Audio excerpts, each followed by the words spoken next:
your girls, grab your beers.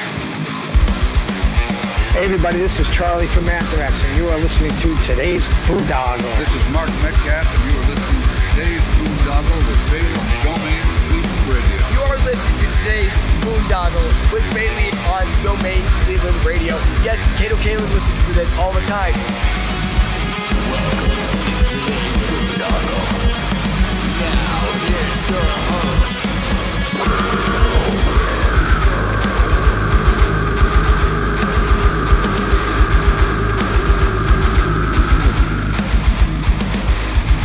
I am Monty Heath, so one Heath, and you are listening to today's Boondoggle. Hey, what's up? It's John from Skillet, and you are listening to today's Boondoggle on Domain Cleveland Radio. Fasten your seatbelts.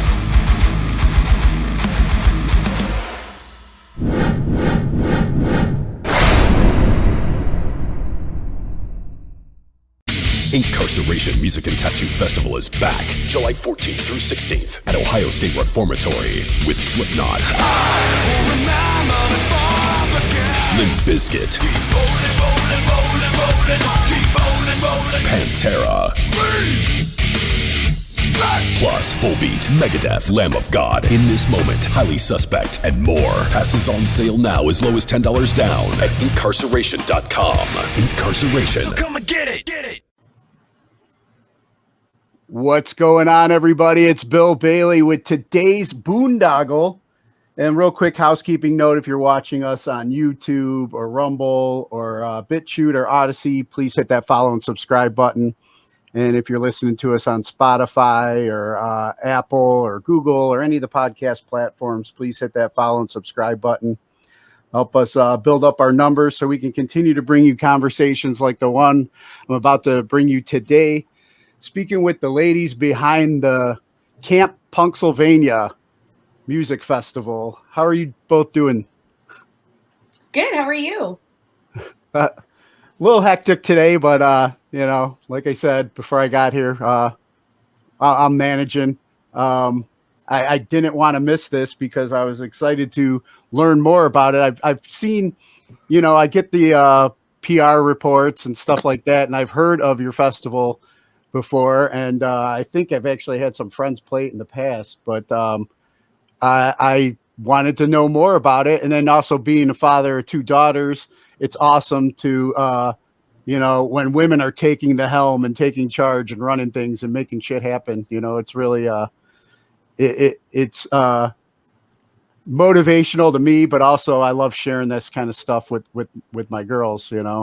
So yeah, that means a lot, actually. Thank you. It really does. Awesome.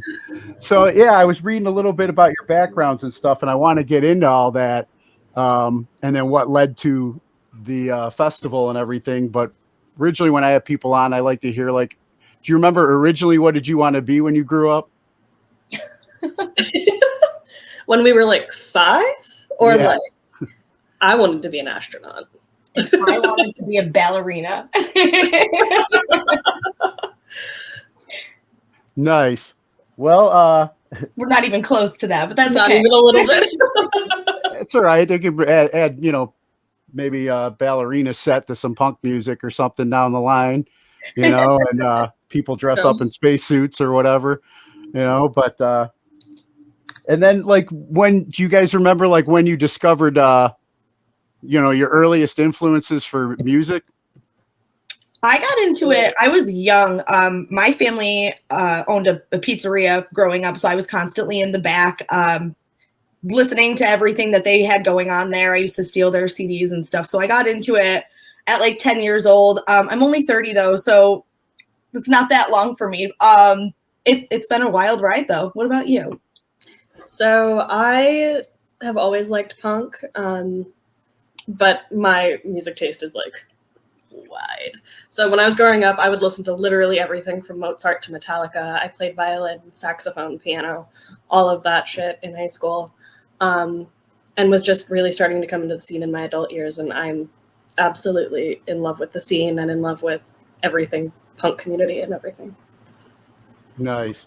And then so you were saying you played a little in high school and everything too.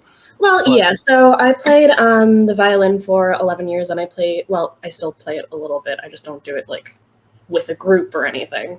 And I played alto saxophone for 9 years and taught myself. We should be in a ska band. We should create a ska band. You guys got the perfect venue to, break in. Too, Yeah, right? Next year, I'm thinking, Oh, yeah.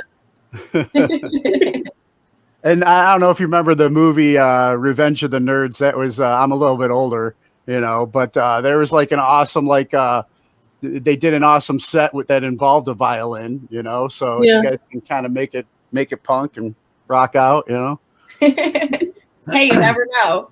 Nope. And right then, now, it's tough for us to try and take on anything else. yeah, you both definitely have your hands full with everything you guys got going on. But now, where your backgrounds? Are you both from the Pennsylvania area, or? No. So actually, there's three of us. I'm from Central New York. She lives in Pennsylvania, and Terry, who is not with us today, lives in Ontario. So we're kind of scattered all over the Northeast, which is really nice. It gives us this kind of ability to be in more places than one. We host shows in Philadelphia. We host shows in Buffalo. Terry's starting to explore Toronto a little bit. So we have a lot of really cool things going on, and it lets us do a lot with our bands and bands coming through. Nice. And then, like growing up before you started, got, involved with booking your own shows, what was the music scene like as just a fan that drew you in? Who wants to go? You go. I feel like I've been talking a lot. So, honestly, up until the pandemic, I was all over the place, right? So technically my parents lived in Pennsylvania, but I bounced between PA, Alaska, Morocco, France, everywhere. So like specifically the music scene here, I was not deeply involved in. I wish I was, but I didn't have the chance to be. Everywhere I go, though, I do try to get involved in the music scene and just bring all of those different perspectives that I've experienced everywhere else so that we can create an environment that makes everybody feel welcome here. But yeah, no, Laura, you know more about right here. I think, before COVID, I think things were great. I do think after COVID, though, we've seen a little bit of a resurgence. People have been more excited to kind of get back out there. We said this the other day too, but it's just like, we don't know if that's going to happen again. We don't know if we're going to get shut down again. We don't know what could happen again. So I think people have this sense of urgency to want to go out to shows, to roll their sleeves up and to kind of do things themselves. And it's so cool to see. Yeah, I know, like for me, I've always been a fan of music, but I didn't have the discipline to ever learn an instrument and stay, connected like that. I think I butchered the recorder even, in kindergarten, but when I was, I grew up with a lot of friends in local music here in Cleveland, and I wanted to be involved somehow, because I loved, just being a part of that environment and the giving back. And I started this promotion, Domain Cleveland Entertainment, with a few friends of mine here, and used to book a lot of hardcore and punk and local shows and stuff here in Cleveland. But then, my story kind of goes all over the place because of, I had a history of addiction and stuff. I'm 14 years sober now, but, awesome. I don't know, like what was it that you guys made you guys want to try and like do the, local promotion thing and promote your scene and book shows and stuff like that? The absolute love of our community. Yeah. And every honestly, single person. Sorry, just wanting to have people together and see our friends up on stage and see our friends in the crowd. Nice. And then, so like, when did that start for you? When was your, go back to like one of your first, putting on one of your first shows and what that experience was like for you? So I'm going to talk about the first time that I was even kind of at a Riot Squad show. First time I met Laura was All all in. I was at an underpass in Philly, just hanging out in a little skate park under a highway. We were hanging out, having a great time. It was somebody's birthday, so Laura had all these cupcakes and and her one friend were like, "Here, you're taking over the merch stand real quick. Put this fanny pack of cash around me," and was like, "Okay, you do this." As they hopped in the pit just to show love to this person. And I'm like, oh, these are people I want to be around. These are people I want to become integrated with, because there's just so much love between all of us. And we have each other's back in times that we really need it. And we just care about genuinely one another. And there's that reciprocity. I don't know why that word was hard for me to say, but it's just an amazing scene and an amazing community. That was a fun show. That was actually, we haven't been hosting shows, as I haven't been hosting shows, and Riot Squad as a whole hasn't been hosting shows for that long. Attending shows, sure, forever, years and years, that's a different story. But we started hosting during the pandemic, honestly, when it started to kind of be okay to be people again, venues were shutting down left and right. We had nowhere to go. And again, we just wanted to be out there with our friends. We wanted to get out there and to see our friends up on stage again. So we're like, well, we'll call this bar up ourselves. We'll hit up this warehouse and see if we can use the empty back room, just random little things like that. And it's turned into something so amazing. And we don't want to let people down either, which is how camp happened. It started as Vero likes to call it a glorified hot dog party. We just wanted to hang out with our friends over a campfire, have some acoustic guitar in the background, and just, hang out with each other. But one thing led to another. A few people heard about it, and everybody had the same idea. Everybody wanted to do the same thing, which pushes us to be like, oh shit, people want to be a part of this. So now we have this reason to actually do this rather than just because we like it, Nice. And so you said you originally weren't putting shows together, but you were involved with them. You want to tell us a little bit about the origin story behind Riot Squad? Yeah. Well, so we formed kind of during a little bit before the pandemic. We all met. Not all, a chunk of us met at a festival in Ohio years back, went back for a year or two, group grew even bigger. It was beautiful. And then they decided to pull the plug on it and not do it again. So we were like, well, here we go. We're going to roll our sleeves up DIY. And then the pandemic hit. So we're like, well, we're not going to hang out without everybody. We're not going to do a show or anything. And we wanted to still kind of stay relevant. We can't go to shows. We can't be with our friends, but how do we still stay connected to them and to the music during all of this?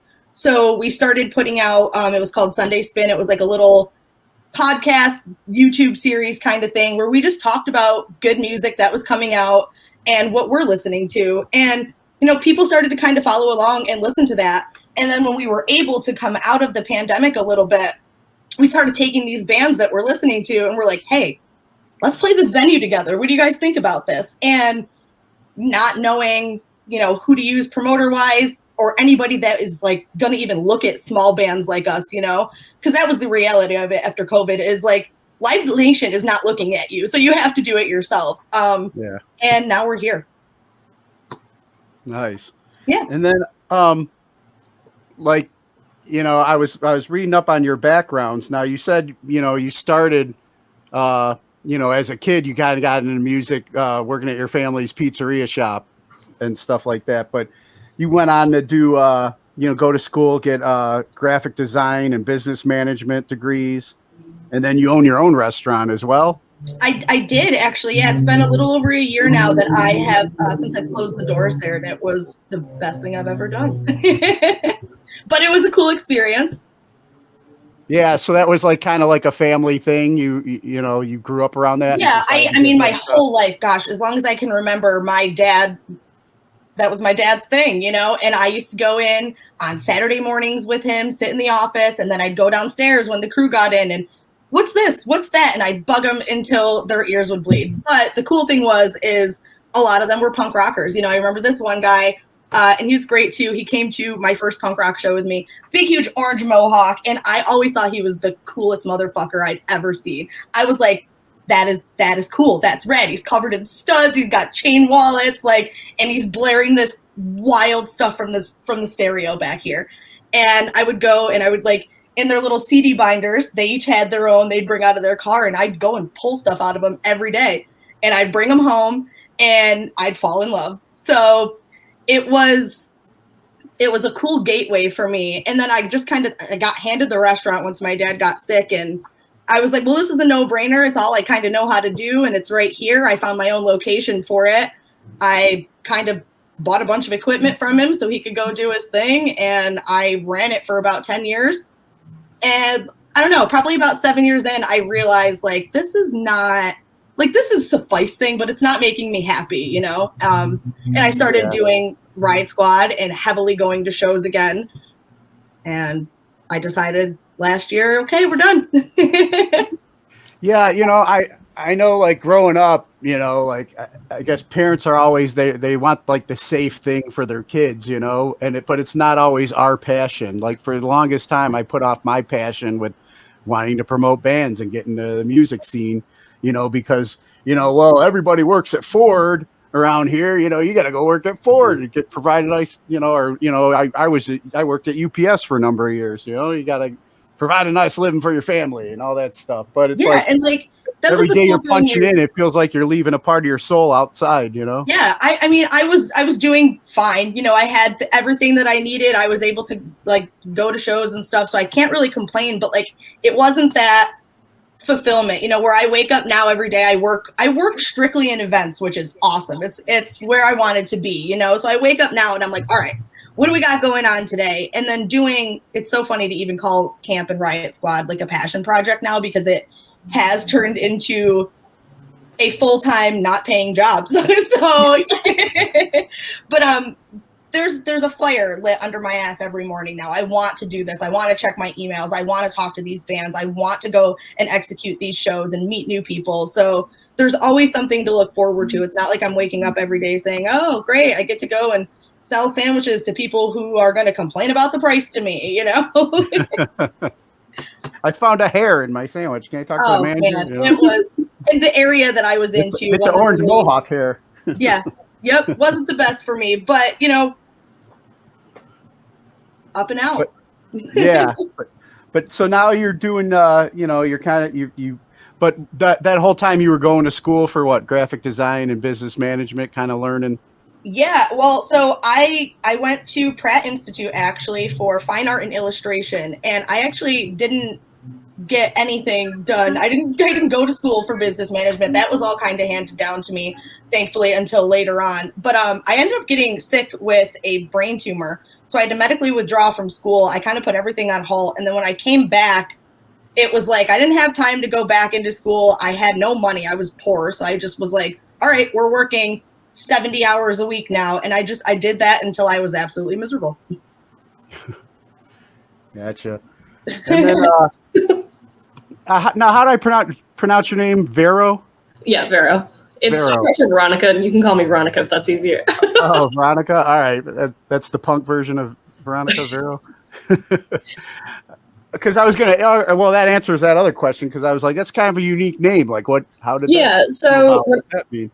Well, when I was in high school and younger, I went by Ronnie because that's what my parents called me.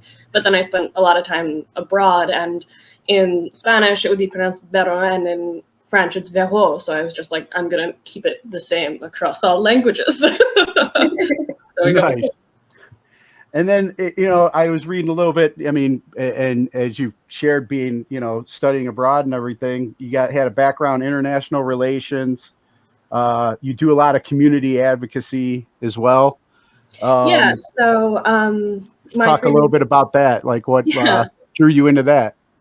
Personal stories, of course. It's very, very close to my heart. And I want to ensure that people that have experienced any sort of violence, be that domestic or sexual, have an option for support. So when I was working with the advocacy agency, I was a medical advocate. So I was that person that was in the emergency department directly following an incident of domestic violence or sexual assault, supporting them, getting them into shelter if needed. And I would stay throughout the entire scene exam to see, like, if they needed support support for the nurse, stuff like that. While my heart lies with that work and I love that work, I've recently been accepted into graduate school, so I was not going to be able to do that heavy work while also studying full-time. And so my goal is to eventually work in international peace. So I want to work as a conflict mediator and facilitator at peace treaties so that we can avoid things like systemic violence, international violence or international conflict as well, just to make sure that we can maximize my humanitarian impact while minimizing my cultural impact in other historically exploited nations. And when I was reading that, I was thinking about how using the festival and the music to be a platform to raise awareness on those issues as well. Absolutely. I know I had years ago I had a nephew that committed suicide, and the effects of mental health. I'm a veteran. I struggle with my own PTSD and stuff like that, but and I know a lot of veterans that have taken their lives. So that's something that I'm passionate about. But before, when I used to still promote shows, I used to do an annual suicide prevention benefit concert with Derek Hess here, artist from Cleveland. Yeah. And, just to raise awareness, to use the platform, to use my passions to also, bring a voice to the voiceless and kind of raise awareness in the scene of, the struggles with mental health and stuff. So yeah. I like the combination of you guys working together with your, experience and using this platform to, it's good to get together and rock out and just forget about our problems. But at the same time, we got to also we can't ignore that these things exist, and what a way to, reach people. Absolutely. And at Riot Squad Media, we are not quiet about our politics. We are not quiet about the fact that we are a safe space for everyone, regardless of marginalized identity, of background, of anything like that. So we want to ensure that anyone that steps through the doors at one of our events at Camp Punksylvania feels like they're at home and feels like they know that they are safe and they're not going to have to deal with any bullshit that they might have to deal with at a different show or a different place. And like you said, it's all great to rock out together, right? But you want to do that, and you want to do that without a care in the world at that moment, right. And when that's done, we're going to have resources for you for outlets. You Yep. can come to camp, and we'll have Punk Rock Saves Lives there all weekend long. They've got little therapy dogs for you to love up on if you're feeling a little anxious and stuff. They've got resources for you. A really great thing about them is they supply us with harm reduction products for the entire weekend. Well, actually, all the time, really, just in case. And it just goes to show that this community really is looking out for one another, and we really are here to keep everybody safe, free of judgment, free of anything like that. It's a safe space for everybody, whether you're 5 years old or 85 years old. We got your back. Awesome.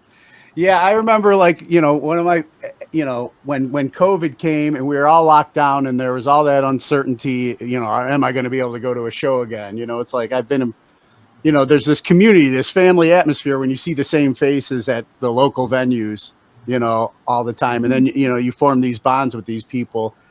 But then social media comes along and, 2020 was quite a, eye-opening year, we're locked down. We have nothing better to do but to get online and attack each other. It seemed like there's so much divisiveness, and, we might not always, agree on the same politics and this and that, but it's when we were together jamming to the same bands, none of that stuff affected, none of that stuff bothered us. It's we forget to find the common ground that brings us together, because when we're at home bored, we're just too busy attacking each other over these bullet points, which, the system's kind of set up to keep us at each other's throats and distracted anyway.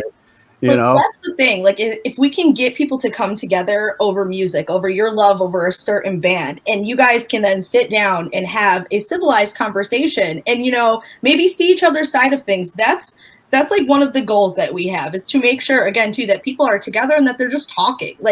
communication is key, really. And I think that Yep. the more we talk to each other, the more we realize we really are all so much the same. It's not even funny. And I think that's why I like personally, like, of course I love going to camp. It's our festival. It's our baby, right? But, you know, cruising around all weekend long there and seeing just all different walks of life talk to each other about their personal experiences, about their differences, and, you know, just getting different perspectives on things is a really beautiful sight to see. And then, you know, seeing them come back the next year with the friends that they made and doing the same thing again, making new friends, getting out there, putting their opinions out there to people. It's special. Absolutely. That's why I'm so passionate about live music, right? Like I said, I want to go into conflict mediation. There are few things that are universal in this world: music, food, art, things like that. When we are in, like, for example, the fire stage that we have, everyone's sitting around a campfire. We got an acoustic, somebody playing a guitar or something, and everyone is singing the same exact lyrics that they think or that they can relate to. Is just such a unifying moment and just such a beautiful, like, glimpse of humanity. And that's just what camp is all about. One of my favorite moments from last year at camp was when one of our Riot Squad bands, Fat Chance, was up on stage. And another great thing about Fat Chance too is, like, yeah, they're a Riot Squad band.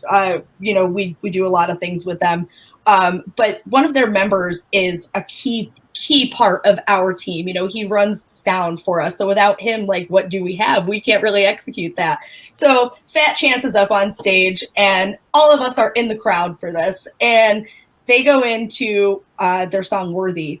And I looked around and everybody at camp, everybody was singing along to this. There's no music, you know, and it's just this, like, almost religious experience. And you're just like, wow, what is happening right now? And it's one of those just moments of absolute togetherness. And I can't wait to feel that again. And I love to feel that when I go to shows. I just went to go see the Menzingers the other night and I felt that again too. And that kind of stuff just, like, it fills me up so much. And I think we can all say that. I think that's why we all go to those things, is for moments like that, you know? Oh, exactly. I remember for me, like, the first, it was, you know, the first festival here in Ohio, like right after COVID started, kind of like, you know, they started pulling back, was Incarceration at the reformatory here. And it happened to be on the weekend, the 20-year anniversary of 9/11.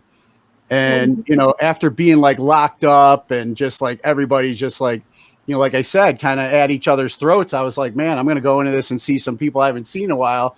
And I, you know, they were saying some nasty things to me online, you know, what's it going to be like when we see each other face to face? And luckily it was just like, you know, the music brought us all together and we were just like, whatever, that was stupid, you know? And by the way, keyboard and texting isn't really signs of real communication, in my opinion. No, it's that not at all. face-to-face, that interaction and stuff.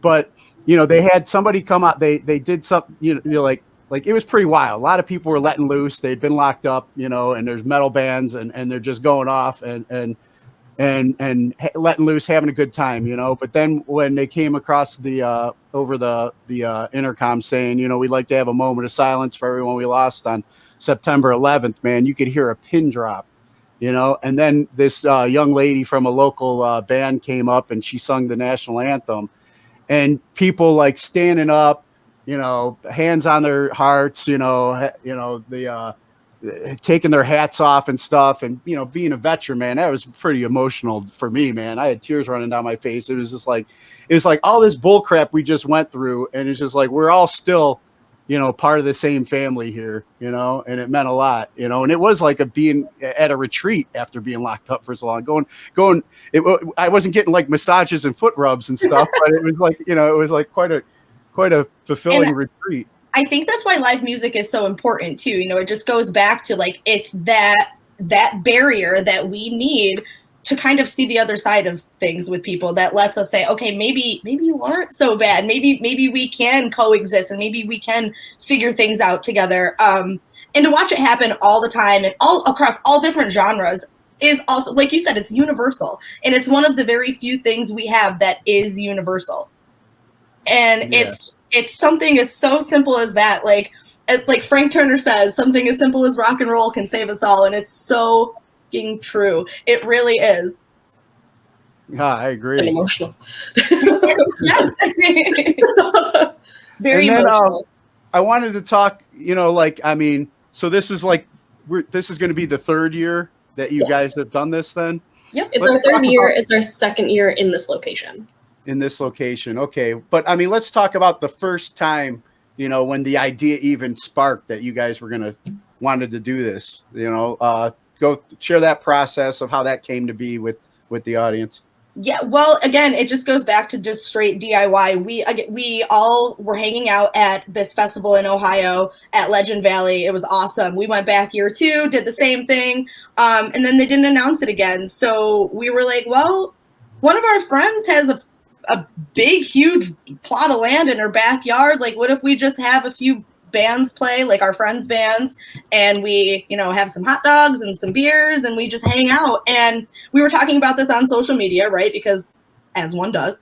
And, we woke up the next day. There were like 3 or 4 of us that were actively speaking on this. We woke up the next day, and the post that we were talking on had like 300 comments on it of people asking, what's the address? When are the dates? Do we have to buy tickets? And it was just like, what? We were like, what is going on? So it really almost started out as like a glorified hot dog party, right? And then we slowly were like, well, if people really want to do this, let's like invite people over. And then it became too big to have at our friend's house. We're like, we can't be doing that. So we found another property, and we announced our event, right? And then COVID hit and shut everything down. So we're like, okay, fine, we'll postpone. And then some other things happen. You lose people along the way, you pick some other people up, things change. But I really think for us, COVID was a good thing, I think, for camp. Like, I think we needed that year of, hey, you are not ready to do this. You have no clue what you're doing, and you're going to be forced to sit on Google and read up on the right way to do things. So that's exactly what we did. Terry and I, day in, day out, we're going back and forth. We were on the phone for hours and hours every day. We almost pulled the plug on things. We were like, is this worth it? Are we ever going to come out of this? Are we going to get to do this? And I'm really glad that we did. Year 2, 1.5, I don't even know what to call it. Like, it was weird. It's so weird. COVID really messed us up. But our official year 1 was at this place called Four Quarters Farm in the middle of absolutely nowhere, Pennsylvania. You literally to get there, you have to drive down, you have to drive into Maryland, into West Virginia, back into Pennsylvania to get there. And it was like, we had to go 3 hours to get a pizza. Yeah, I was just going to say, you had to go through 3 states to get a pizza. It was amazing. But we had we found this place during COVID. And again, too, like during COVID, nobody wants to even host anything, right? So no one's talking to us about like, oh, when we do come out of this, can we host an event here? And these people were like, hell yeah. So, we did just that. We had no cell phone service there. The grounds were absolutely gorgeous. It was really like a picturesque place, but it was just not the right fit for us. It was too big. It wasn't walkable for festival attendees, really. So we're like, man, we want to do this again, but we have to make this accessible. Like, it was like a 7.5 hour drive for me. It was at least 5 hours away for like almost everybody. So we attended an event also during COVID at the Circle Drive-In, a couple of us. It was like an outdoor flea market. It was actually the NEPA Horror Fest, and they had a flea market and stuff too. And we're walking around, we're like, man, this would be pretty cool. And here we are. We're at the Circle Drive-In, and it was honestly the best thing we could have ever done for camp. We saw double the attendance our first year there than we did in Artemis, and we're expecting to double that again this year. Easier to access this one. Oh yeah. Oh, absolutely. It's like It is the perfect location because it's pretty much a 2-hour drive from New York City, from Philadelphia, a couple hours from Baltimore, everywhere. Baltimore, Utica, Buffalo. It's just more central, and we have cell phone service. Location. We have cell phone service. There's hotels. Yeah. It was really funny. The first year, obviously we had no cell phone service. We had to go either to the very top of the hill or the very, very bottom of the hill. Like, there was no in between. So there's people with kids like looking for service all weekend long, right? And like, we finally get service at the end of this, and we're like looking on social media, and so many people are like, did Camp Punksylvania happen? Like, what? 300 people just disappeared into the woods for a week and just never came or saw anything. And it was because we couldn't. We were forced to not be on our phones. And I think that's what made year one so special for everybody is, and it's why we always say too, like, this is a cult. Like, we formed this group of people that were so forced together for 4 days, you know, and they came back year two and they're coming back year three. And it's just, again, it's something really beautiful to see. Like, you're forced to stick around with these people. You can't be on your cell phone posting about it. So you're just living in the moment. And I think it gave camp, you know, it let everyone know, like, hey, this is an intimate experience. The bands are around the campfire with you. They're sitting there listening to the headliners with you. They're at your merch table, buying your pins, eating pizza with you. They're hanging out. It's really just a different experience than your average festival.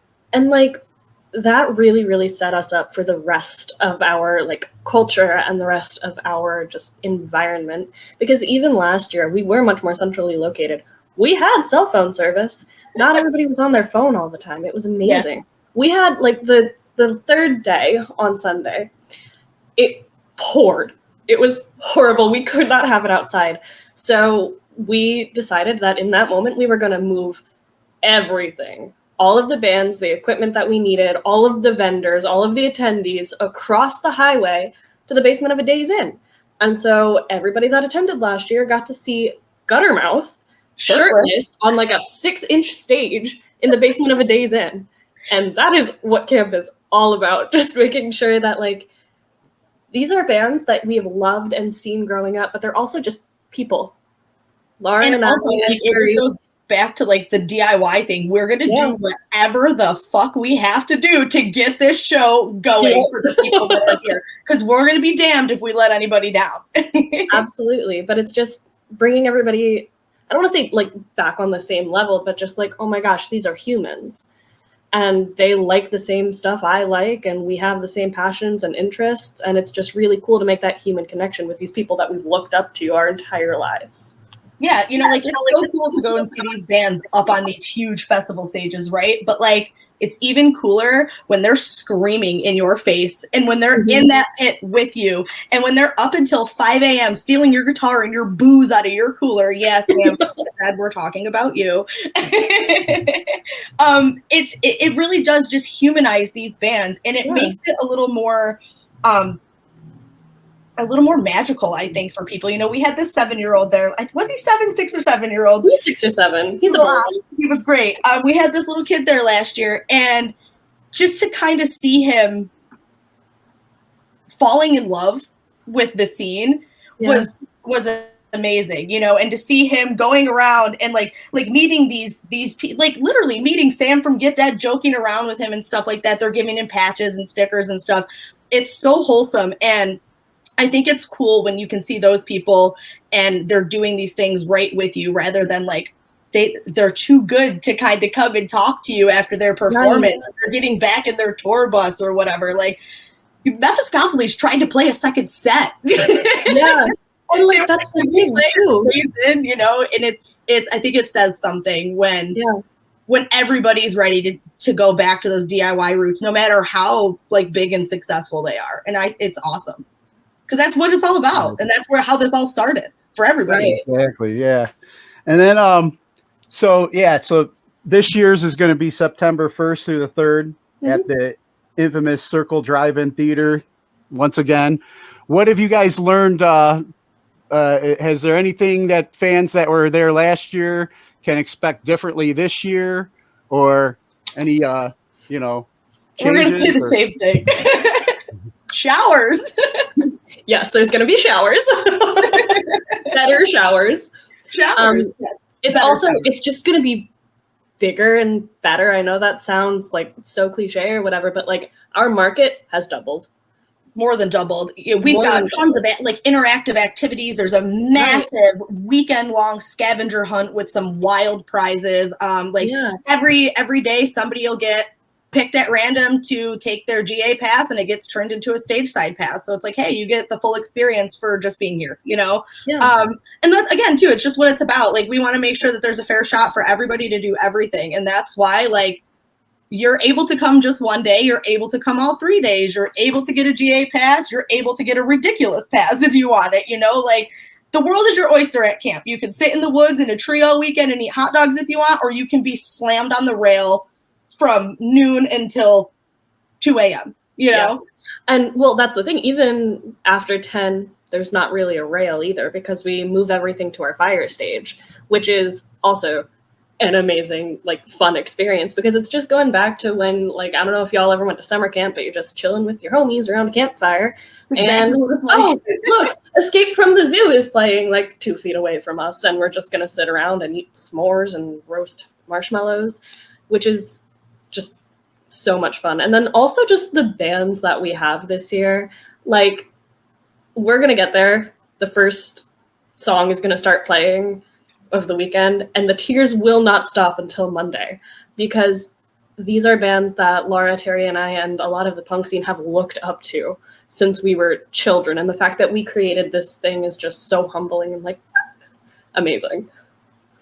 Yeah, and it's cool to be able to, like, have the Suicide Machines headlining something like this, and then to see a band like, literally all of them, a band like Suburban Downgrade, who, you know, are that areas, they're like, it's like their band, you know, and it's really great. We have these guys coming back for a second year. They were with us last year. They played, it was one of the after parties, or no, the kickoff show, I think it was.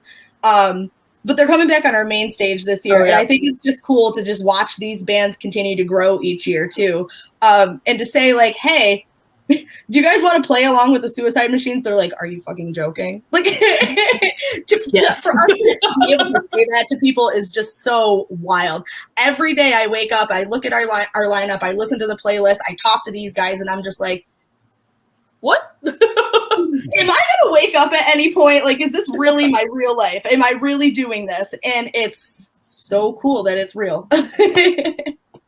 Yeah, let's talk a little bit about the lineup this year, and like who's you mentioned a few of them are coming back. You know, they obviously believe in what you guys have been doing and are passionate as well. So let's talk about how these relationships have grown and the bands that you have coming this year. Oh my goodness. Man. So you go first. I'll let you talk. I'm going to talk about our babies, our Riot babies. Squad babies, because these people have been with us since before day one, right? There are 3 bands that are like Riot Squad bands. The What Nows from Pennsylvania, Fat Chance from Pennsylvania, New Jersey, and Working Class Stiffs from the Buffalo area. We would not have created camp without them, right?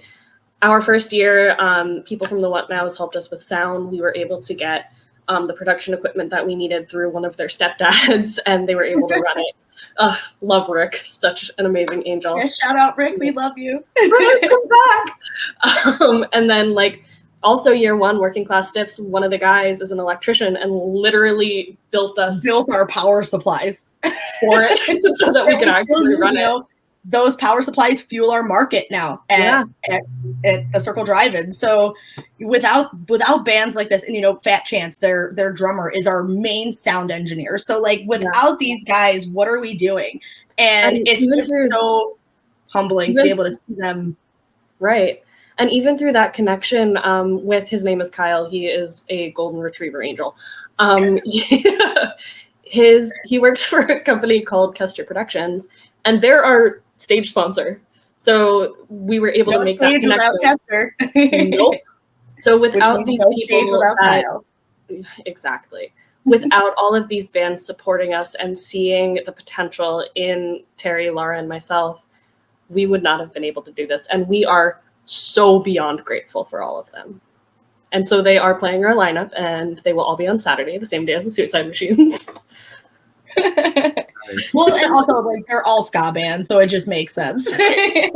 really talented ska bands that are all coming out with new music this year. Big shout out to the Riot Squad bands. We do love them. But, you know, not even just them. We do have other bands, too, coming back that are so kick-ass. You know, we have our homegirls in Froggy. They're from Philadelphia, and this is their third year coming back. So we call them one of our OG bands too. Like, this band has had our back, has thought that, like, hey, this is a cool thing to play for the last 3 years in a row. And the fact that, you know, they're sponsored by freaking 7-Eleven and they're out touring and doing whatever it is that they're doing, being played on the radio, exploding the way they are, and they're saying, hey, we're coming back to play camp is awesome. And again, too, it just goes back to, like, being able to watch these bands grow. So if we can have Froggy come back every year and just keep watching them explode, like, we're going to do that. We're definitely going to do that. Same thing, you know, we've got Dissidente coming back year 2, the Mostly Dead's coming back. And then we have bands that were supposed to be on our lineup last year that for, you know, visa reasons or unfortunate circumstances couldn't make it, that we have coming back again. They hit us up and said, hey, we couldn't make it. Can we make it this year? So, you know, with that being said, we have Doc Rotten joining us again this year. We have the Barstool Preachers coming back, playing all 3 stages this year. So it's like they couldn't make it last year and they're really making up for it this year, which I think is so awesome. Like, it obviously says enough about the festival that these bands are so excited to come and take time out of their schedules and stuff to fly from the United Kingdom and to play this is just a wild feeling. Yeah, that's pretty awesome. And then, you know, I wanted to roll back to the fact that, you know, this is organized by an all-female team, strong, independent badasses. Thank you. And like I said, you know, being a girl dad, you know, I got 2 beautiful young girls that are young adults now. And I wanted to ask, like, what message would you have for to send to, like, my daughters or other young women out there that want to, you know, step up and take charge of things? Like, you know, what message you have for young women out there today? Well, do it and be loud. I like that. Do it and be loud. Yeah. Nice. And then, you know, there are, like, so many mixed messages out there about what being a strong, independent woman is today. And, you know, they used to be like broadcast just via TV, but now it's like, you know, 24/7 on social media, you know, these mixed messages that young girls are getting on their cell phone. And, you know, this is what a woman is. And this is, you know, like, if you could go back and talk to, like, send a message back to, like, you know, 12-year-old you from what you know today, what would that message be? Nobody knows what the fuck they're doing, so you might as well do it. Honestly. Yeah. Honestly. Absolutely. Nobody knows what they're doing. If you... That, and, like, it's okay to be fucking weird, right? Yeah. Like, it's okay to, like, not be normal and to not follow the norm and to be that black sheep. And eventually, you know, if I could go back and tell my younger self and just be like, eventually that's going to be cool. Like, eventually being the black sheep is going to be where you want to be. So I think just making sure that you never fall into other people's, like, wishes for you or perceptions of you is key. And I think another thing when we're talking about what is portrayed as what a woman is, right, especially in social media and media, there are as many different ways to be a woman as there are women in the entire world. Nobody's going to have the same experience. Whatever experience you have, that's what being a woman is for you, and that's amazing. And yeah, and I mean, I'm not a woman, but you know, like, I appreciate when everybody, like, you guys are being your authentic selves right now. You're following who you are. You know, there's no like, I mean, social media, you know, they throw on all these filters and everything just, it's not being who you really are. And I'm trying to get my daughters, like, don't keep up with the Kardashians, you know, sorry, but, you know, don't follow what's being really shoved hard. down your It's throat. hard when Be it's, like, who you forced, are, you know? when it's forced at you like that all the time, and you're like, this looks like what I need to be doing, or this is what I'm told what I need to be doing. But, like, if you look through the cracks, the little nooks and crannies, there's gold in there, and there's gold people within that gold. And, like, that's what you have to find. You have to look for the gold, right? And it's all about the journey. I know that sounds so cliche and so corny, but, like, my favorite band, Bad Cop, always saving my life. There's a lyric on one of their new albums, and I think about it all the time when we like talk about stuff like this, and it's there's no destination, there is only the ride. And that is so absolutely true. So it's like you're never, if you're constantly thinking, I have to get there, you're never going to get there. You know, you just need to enjoy this path that you're currently on and make the most of what you can with it, you know? And that's how we got here. That's how this thing literally keeps snowballing every single day. I didn't think this week could get any crazier. And I woke up this morning and I'm just like, again, somebody pinched me, and it's Thursday. So who knows what tomorrow's going to be like, you know?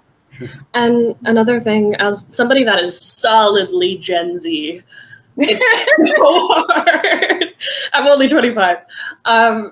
It's so hard growing up with that absolute fishbowl of digital media, because you don't recognize that a selfie of somebody is so posed and so doctored to the point where you'll look in the mirror and you're like, oh, well, this doesn't look good and this doesn't look good and I wish this was different. But that person that you're seeing is thinking those exact same things about themselves, whether that be about their body, whether that be about their career. Successful people, what we deem successful in our society, don't feel successful, right? And so it's really, really helpful to try and fight that imposter syndrome that so many of us feel, to be like, listen, they're feeling the same thing. That person also takes shits. That person also, that's how I humanize people in my brain. I'm like, oh, they also like, you poop too. You do too. We're the same. But like, we're all just humans, right? And we don't know what we're doing usually. And it's good to mess up and it's good to learn along the way. Yeah. Like the ones that are successful usually are the ones that have messed up a lot to get there, but they're willing to take those chances and drown out all the naysayers, you know? And like, I'm still learning it. I just turned 50 this year, you know, so I'm still learning as I go. But I'm thankful for the things that I have been through and that I'm learning even later that I can pass on, and hopefully my daughters can learn sooner, to like just knock out all that crap that really doesn't. You are the one that can decide, you know, where you're going to go in life. Not worrying about if so and so likes you and if you look like this person, or if you have this, you know, name brand thing or whatever. I don't know. You know, I think that's one of the reasons why Riot Squad, I think that's why people trust us and they come to our shows and stuff, is because, yeah, we can be cute and we can be pretty and we can put the filter on and the red lipstick and stuff, but then you're going to get us like this, or like day 2 and 3 at Camp Punksylvania where we're absolutely out of our minds. When there was no showers. Exactly, where there's no showers and we haven't eaten anything other than like a ham sandwich at 8:00 in the morning, you know. But and also too, like, we are always very transparent. Like, we're willing to be like, hey, we fucked this up. Like last year, we fully took the blame for, you know, like Vero mentioned earlier, we had to move everything over to the Days Inn. Like, the way that we handled that, piss poor, and we know that, and we took the blame for that. We're like, listen, we could have and we should have, and next time something like this happens, we're prepared for it. And, you know, people make mistakes, people learn, and it takes time to do those things. It takes a lot of trial and error. And I think the fact that we're so transparent and honest about, you know, our hardships and things like that and where we are, and, you know, we're constantly letting people know, like, this is how this thing is run. If you have questions, we're right here. There is no gray area. It's all black and white with us.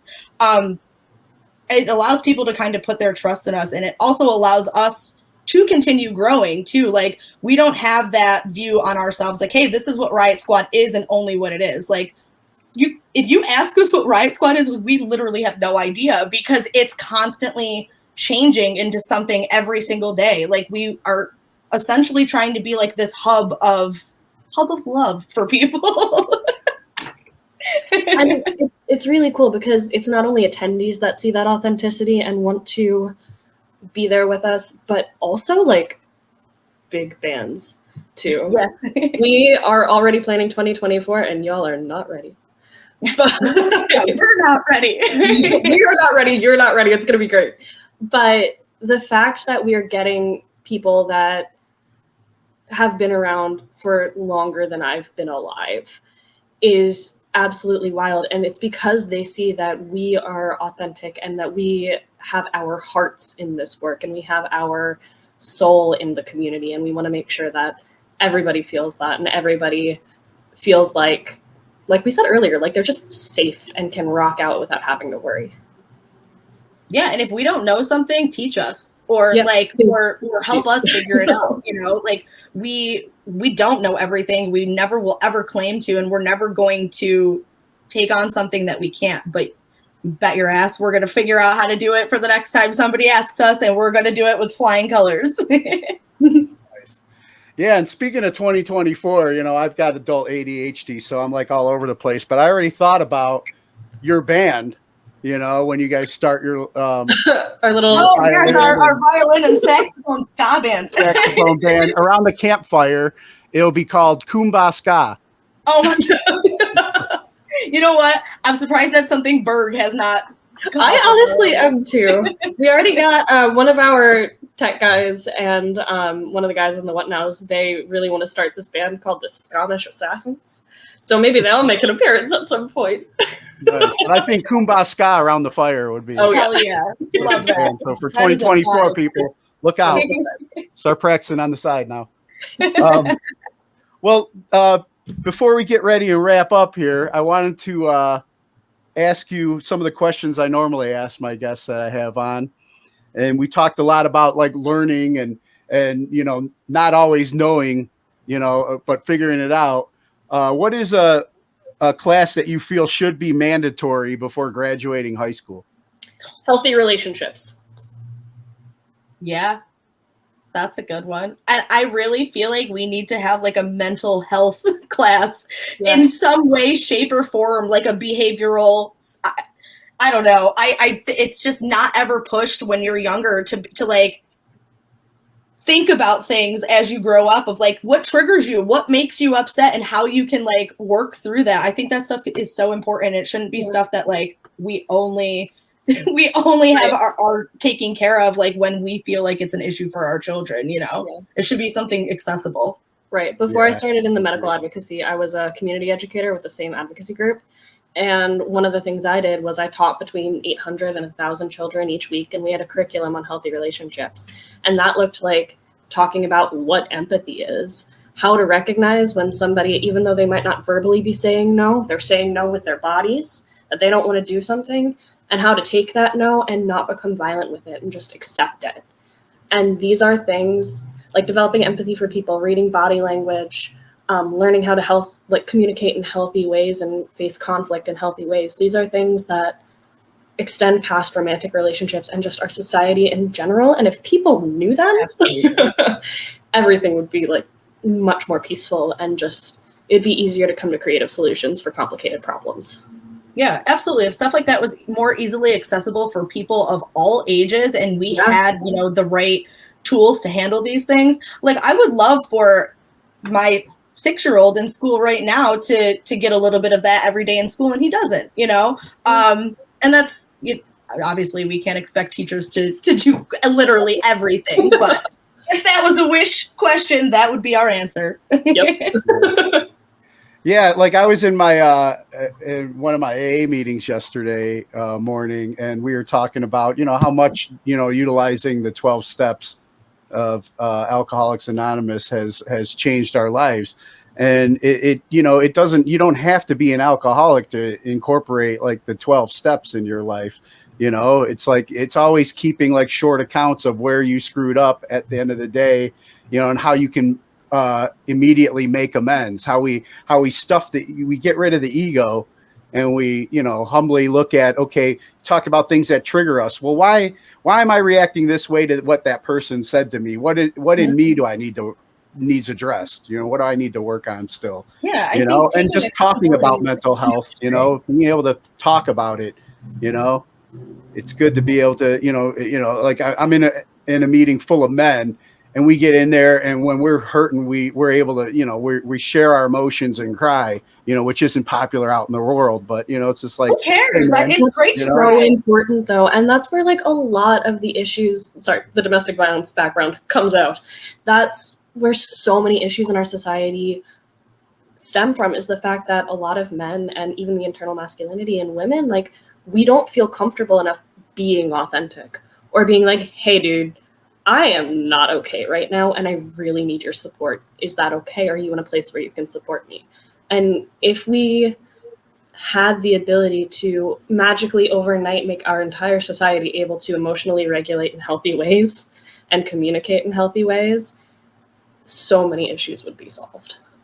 I Do you really feel like there's a nice, feel like there's a nice, you can see an effort, you know, from a lot of people who have these things instilled in them that are, you know, we all do to some level, obviously. And I think everybody every day works a little more to be more empathetic towards others and stuff. I know I do. I know that if you were to ask me these questions like 5 years ago, I would have had a totally different answer. I probably would have been an asshole about it, honestly. Like, but you grow and you change. And ultimately, like, you want to be treated the way, or you want to treat people the same way that you would want to be treated. And I think, you know, being a punk and in our community too, watching people kind of learn these things about each other too, it's really a cool step in the right direction. And I just hope that, like, you know, it's not just a little bubble thing, obviously, but I hope that the rest of the world is also like on this same page of like, hey,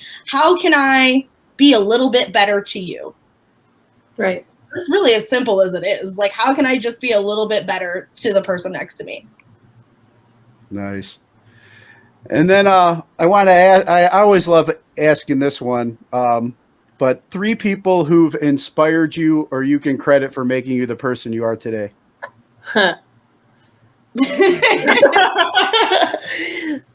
Who goes first? Sometimes they might be people that, you know, you don't want to be like, and they just showed you how not to be, you know?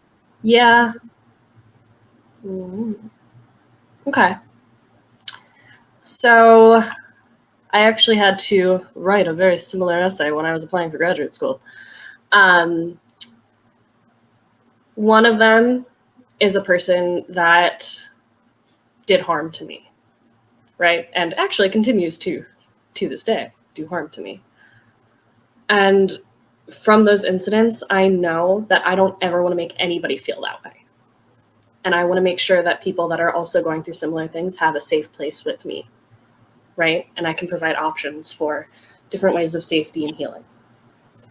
Another person that has really shaped who I am it's an author. His name is Paulo Coelho.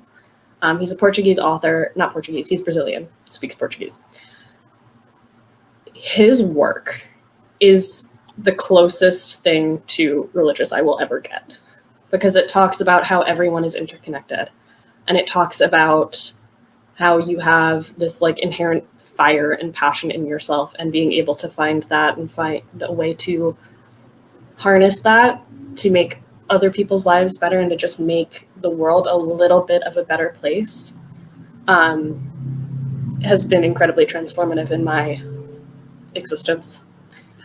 And then it's about a million-way tie with like everybody else that I've ever encountered. Because I don't think that there is any, like, other than those 2 people, and one of them, it's not even the person, it's his work. I don't think that there's any specific person that has influenced me heavily, because I look for guidance and influence, and I try to see the perspective of every single person that I meet, because everyone has something to teach you, right? And nobody's experience is the same. So even if it's somebody that I never thought I would get along with, that's a new perspective that I can see. And it's able to really deepen that compassion and deepen that empathy for anyone around you. But yeah, literally everybody on earth. What about you, Laura?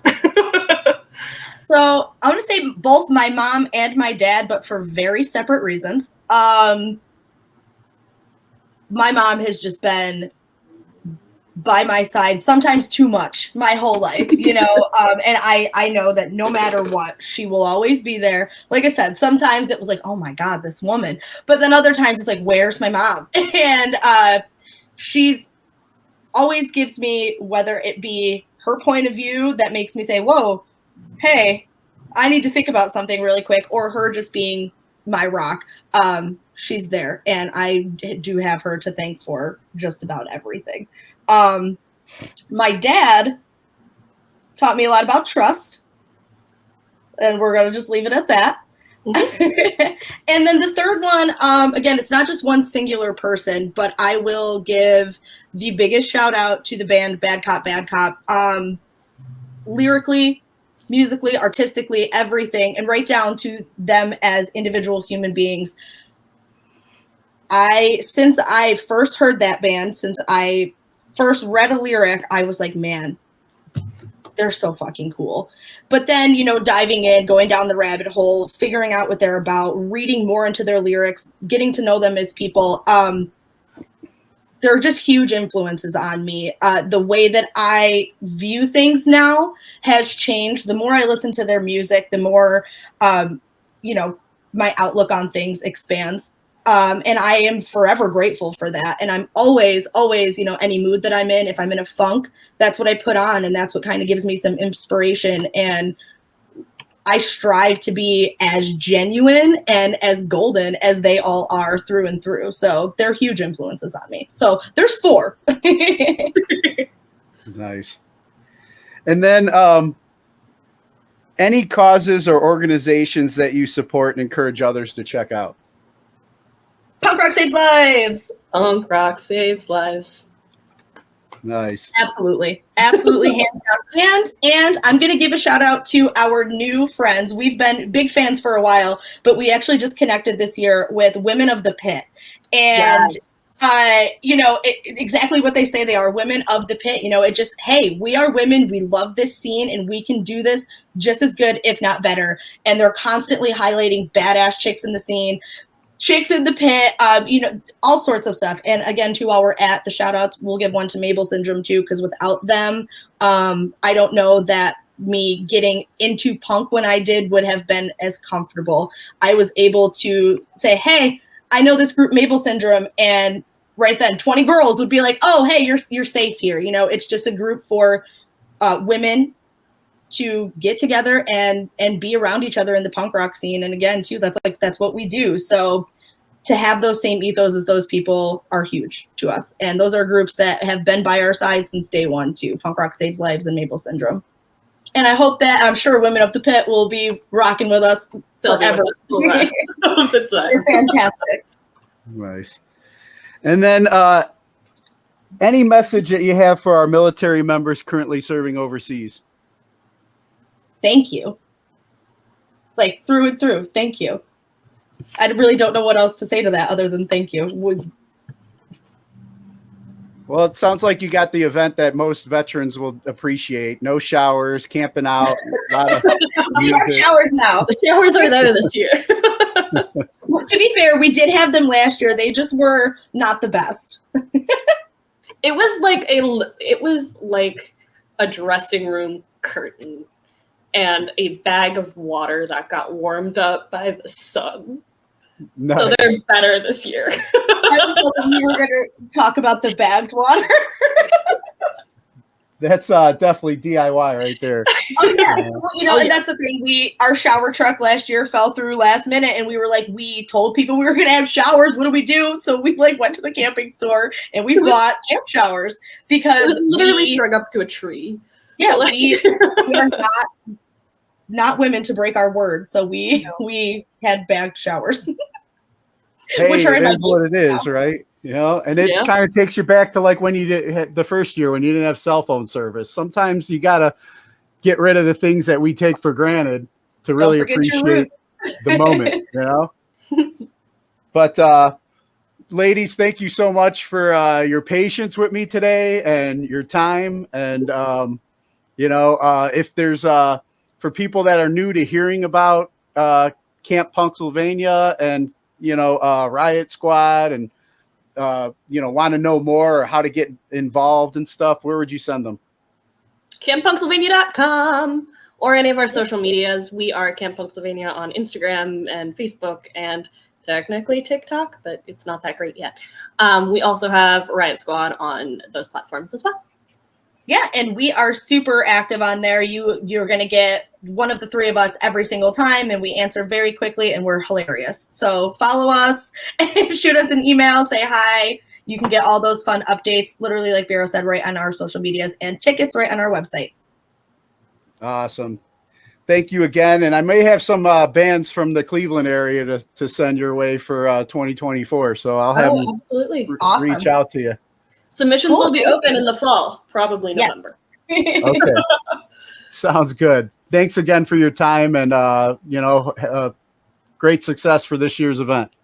Thank you so much. Thanks for Have a having great us day. on. All right. Bye-bye.